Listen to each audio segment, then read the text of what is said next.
everybody, this is Dominique with Black Girl Reviews, and today I'm reviewing Real Housewives of Atlanta, Episode 3, Season 15, A Star Was Reborn. Okay, so let's get right into it. It was a very long episode as far as taking notes. It was a lot going on, so I want to just get right into it.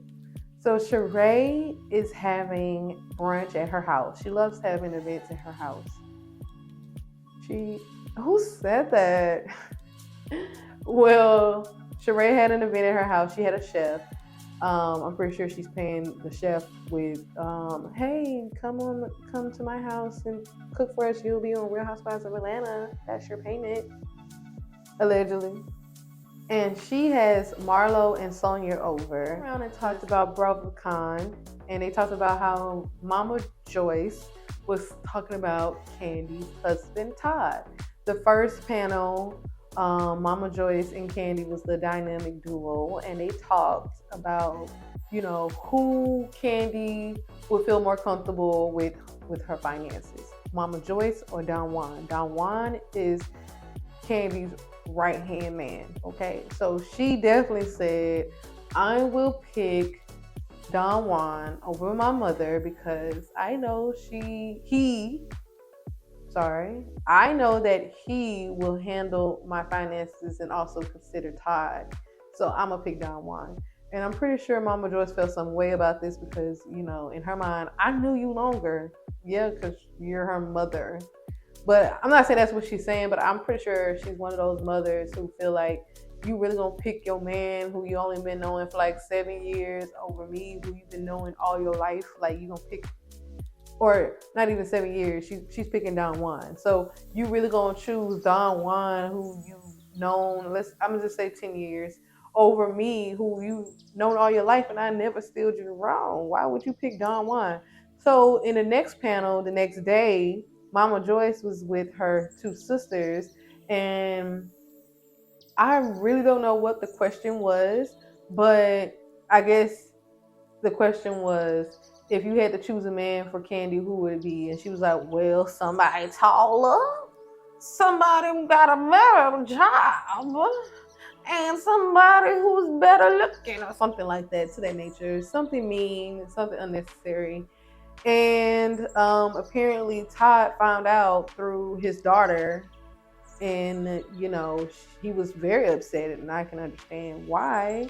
That is upsetting, to be married to someone for 7 years or longer and their parent doesn't trust you yet. Like they've been married this long, they haven't seen real issues. So what is the real beef, Momma Joyce? Can you please tell us this? Okay. So in Marlo's confessional, she's saying that, the streets are talking, and the streets is Momma Joyce. It's like, I think Marlo likes that Kandi has beef with her mother because that just shows that Kandi's not perfect, and she wants to out Kandi for not being perfect and not showing her life, even though I'm not understanding. So moving on, Sonia talks about the beef that she has with Drew. She didn't know that she had a beef with Drew. She said that they were, having an olive branch, and they had an olive branch, but once Drew got on stage, she switched on them. She had her one glove on. She was doing a lot of this motion, like with her one glove, and she was feeling herself. And Sonia feels some type of way. She was like, girl, you two-faced. One minute you trying to act all, nice with me over the phone, over text messages, but at BravoCon, you got beef.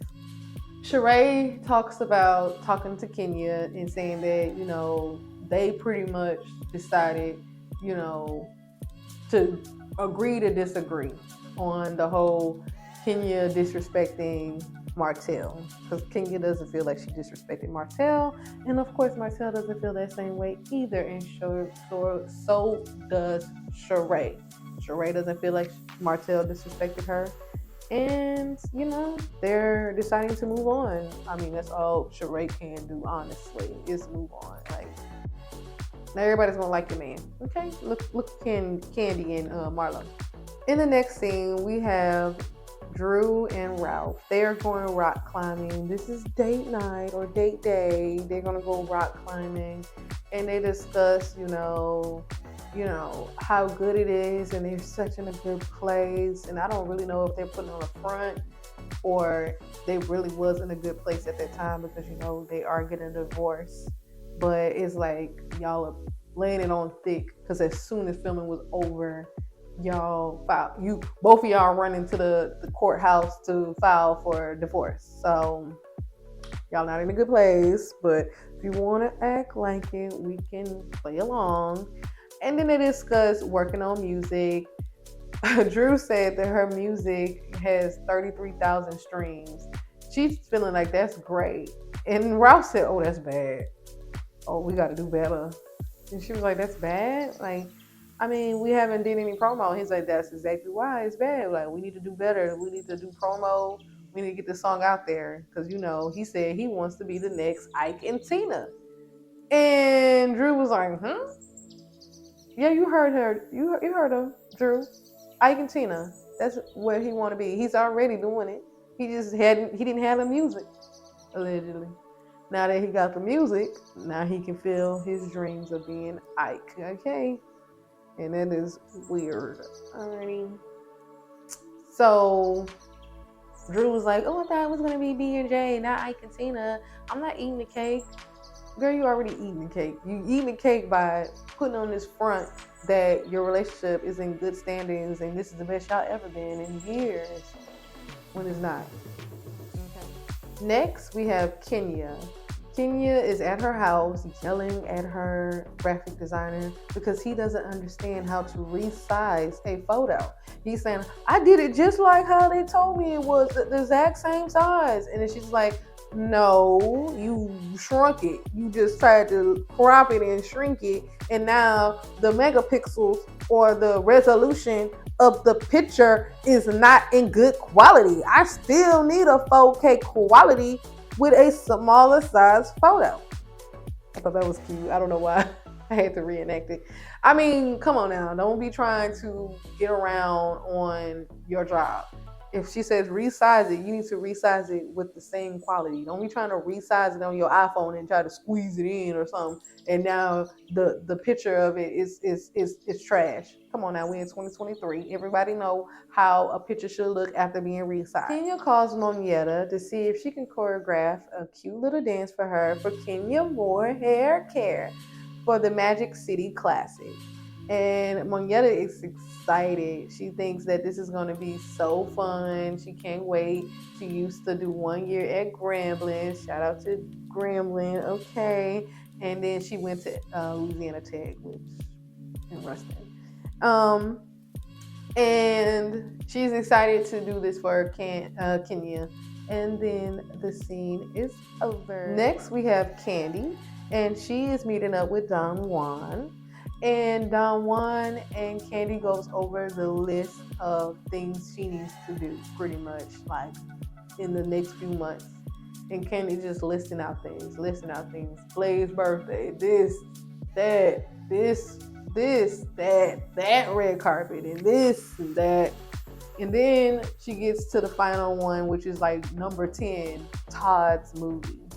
And Don Juan was like, look, if you're going to do Todd's movie, you need to give it all the energy that he gives you for your projects, because you don't want to seem like you're not trying to, or you don't care about his projects the way that he cares about your projects, which is understandable. She do need to give that energy.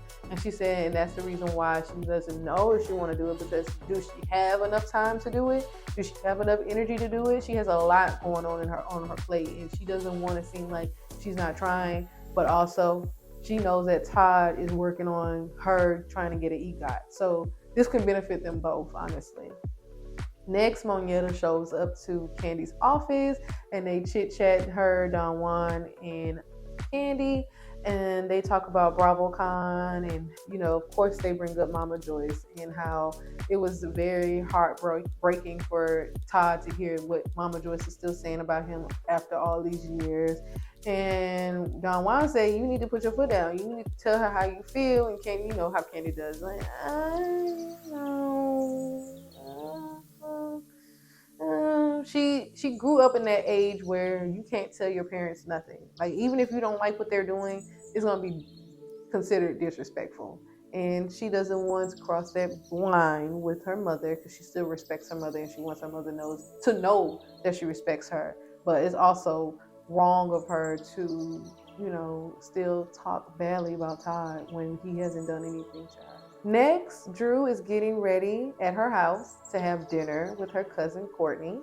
And before Courtney comes over, she gets a phone call / FaceTime from Candiace from Real Housewives of Potomac. I can't wait till that comes back. I will be reviewing that, okay? And Candiace is like, hey girl, how you doing? Oh, I just wanted to let you know that since Shamari backed out from wanting to perform with me, can you please come on stage with me and when I do my performance in Atlanta? And here go Drew. Oh my God, this is like a miracle. Oh my God, this is my time. This is my time. Can you believe it? Oh my God. So Candiace was like, oh, that's great. Okay, well, I already invited Kenya and I already invited Sheree. If you can invite the rest of the people, that'd be great. And Drew was like, okay, no problem. I can invite everybody. Thank you, girl. Thank you for inviting me. Bye. Okay, so then Courtney shows up after that phone call is over, and she brings her baby daddy, who is part of some boy group back in the early 2000s. And he looked cute back then, but right now he looks he looks decent. He didn't look too bad. So they go into the kitchen and they chit chat for a minute, and Drew was like, "Oh wait, let me call Kandi." And when Courtney heard that, she was like, "Okay, well, I'm gonna let you go ahead and call Kandi, and I'll be over here in the living room, the dining room, talking to the guys." So Courtney walks off. Drew calls Kandi. Kandi is filming currently with Monietta. I can tell it's the same little outfit. And Drew was like, as soon as Kandi answered the phone, Drew was like, "Hey, Kandi. Oh, guess what? Look, I'm with Courtney. Look at my cousin Courtney. Can you believe it?" And Kandi was like, "Girl, why are you calling me? What you calling me for this? What you calling me for this?" And then Drew fake, oh my God. Oh my God, I did not call you because I'm not trying to be messy at all. I really didn't even know what's going on. I really wasn't there. But what I was calling you was because I'm performing with Candiace and I want you to be there and I'm inviting the other girls to be there. If you can, that'd be great. And Kandi was like, okay, girl, sure, I will be there. But Kandi back her mom was like, girl, you trying to be messy. You was really trying to be messy. And it was so obvious. Oh, you're supposed to be an actress. And you can't even act like you wasn't trying to be messy. Drew. So Drew and Courtney and the other two guys have dinner and they discussing the incident with Kandi, and because Drew acted like she didn't know what was going on, even though Ralph told her the whole thing. He ran right back to her and told her everything.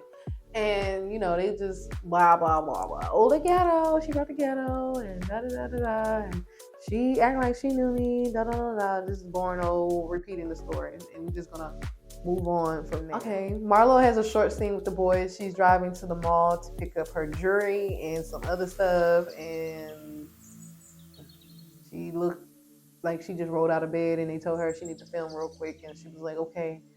Because they ain't got nothing, no film, no other footage of you, girl. You better hop out that bed and come on in your car. We can put some cameras in your car and you can do something quick.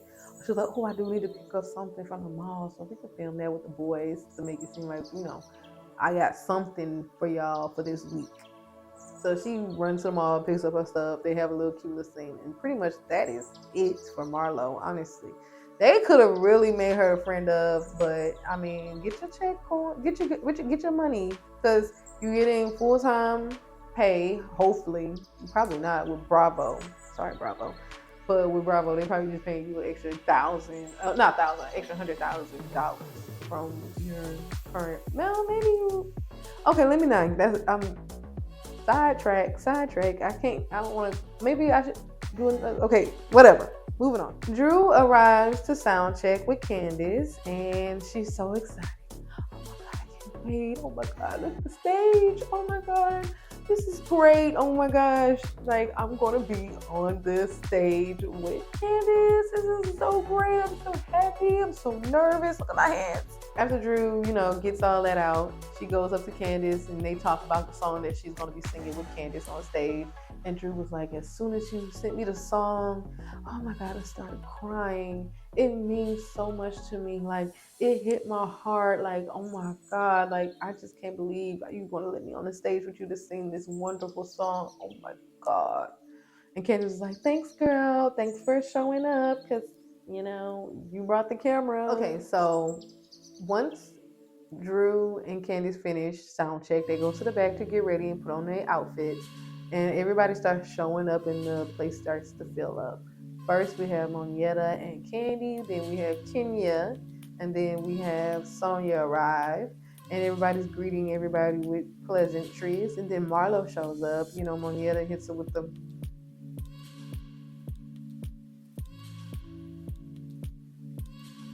Kandi hits her with like, hey. I don't even think Kenya said anything. And Sonya greeted her and was like, hey girl, what's up? Da, da, da, da. And it was awkward for a few seconds. And then Marlo was like, oh, I'll be right back. I'm about to go to the bathroom. Marlo probably walks like 1, 2, 3, maybe 4 steps away from the table. And Bone Collector Jr. in training herself, Sonia Ross, was like, so everybody, tell me what's the beef with Marlo. Why y'all didn't greet her so nicely? Kandi says she's keeping Marlo at a distance. Monietta says she still has beef with Marlo due to the fact that she said under her breath that Monietta is coming over here with Candi's permission, pretty much. And she felt like, girl, I was trying to be nice to you. I was just trying to get to know you, trying to understand you, and I wanted to have a respectful conversation, but I can't do fake with fake. Like, I'm not about to do that. And while she was saying that, Marlo came back to the table, and then Courtney and Ralph arrives, and Courtney Lau was like, oh my god, here I am. Oh my god, hi everybody. And Kandi and Kenya was looking like, who invited this girl? Why is she here? Oh my god, I see a butterfly out my window. Okay, so Marlo gets up to greet Courtney. He's like, I'm going to greet you since no one else is. I'll claim you. Stupid. And then Candiace comes out with her dry blonde wig and her black leotard and the Beyonce fan giving single ladies circa Beyonce. I don't even know if I said that right, but she was giving Beyonce circa single ladies. I think that's how you say it. And her wig was flying in the wind, and she was like,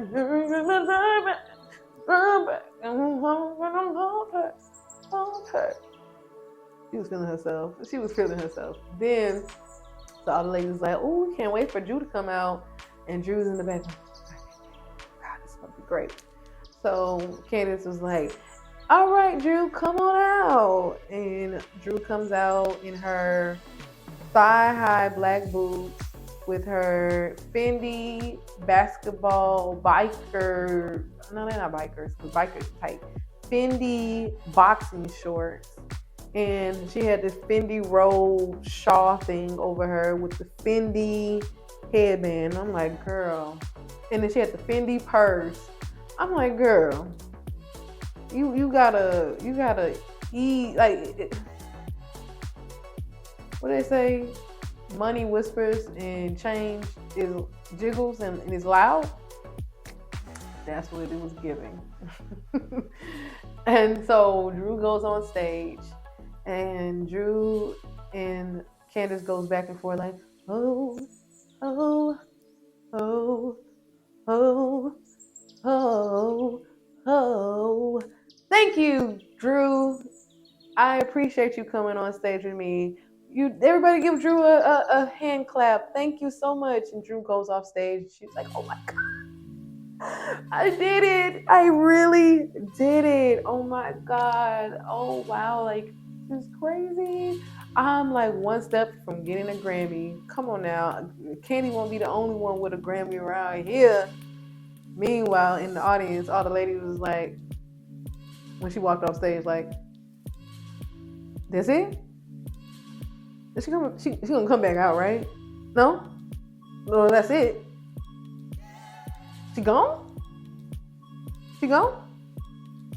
And Sonya was like, all I know is when I ran for my gold medal, it took me longer to do that than her being on stage. And they did the time, and it was her running did take longer. It was like her on stage was like 43 minutes, 43 seconds or something like that. Very short, very short. And everybody, the Candiace concert ends. Everybody gives everybody a hand clap, and Ralph gives Drew flowers, and they all the ladies go into the private room to have these one-on-one conversations that they always gotta have amongst everybody. First is Sonya and Drew. They decided to hash off the issues that they had at BravoCon, and Sonya wanted to know why you was acting so fake and you was behind my back, acting like you wanted to be cool with me, and you was offering an olive branch, but yeah, you get on BravoCon and you act like you have a problem with me with your one glove going like this. And Drew was like, oh, Drew is, if Sonya is the bone collector in training, Drew is the back pedal queen. Okay, she backstroke queen. She's quick to get out of a beef with anybody. She says, oh, I didn't understand. Look, we can move forward from this. Look, this was my olive branch by me inviting you to my event, and look, you showed up, and I really appreciate that. Maybe we can go to lunch, and we can, get past this. And I think they hugged it out and moved on. Then Kandi confronts Courtney, and Kandi was like, I heard what you said about me from Sonya. And Sonya was like, what I said was, you did say that when Kandi went out to that restaurant or wherever she went, the next week, the hood people came out. And Courtney was like, yes, but I did not say hood, because I'm personally from the hood. I grew up from the hood. What I said was, you brought the ghetto to the establishment. And Kandi was like, I don't understand why you think it's okay to tell me that I brought the ghetto to any establishment. The person that had the event should be happy that whatever I brought to this event, they got some people to support them. And I don't think that the ghetto would have any issue, would have a problem. I think the ghetto would have a problem with you saying that, they was brought out like this is a problem. So Kandi is getting Courtney together. Courtney, all she can say is, oh my God, you're triggered. You're triggered. You're triggered. And Kandi was like, yeah, I am triggered to the fact that you think that you know me, that I would bring some ghetto to some establishment when you don't really know me.